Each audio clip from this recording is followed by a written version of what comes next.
Remember that the goal for today's investigation is for you to be able to use what you know about inequalities to solve real world problems. So to do that, for this activity, you're going to need a partner. And so one of you is going to start with something that says problem card, and one of you is going to start with something that says data card. And the second time you do it, you're going to switch. So if you start with problem card for round 1, then in round 2, you'll start with a data card.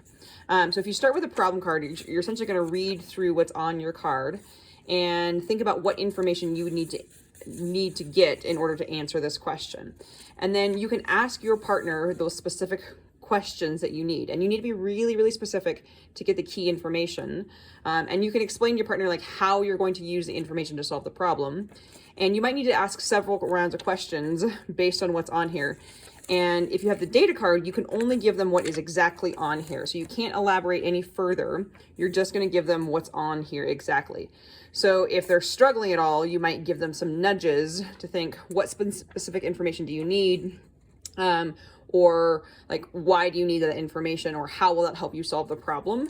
And so then once they've worked through it and solve it, then you're going to trade roles. So again, the idea of this is for you to be able to use your knowledge about inequalities to solve real world problems and push your critiquing and reasoning of others. Once you're done with these materials, make sure you bring them back to me.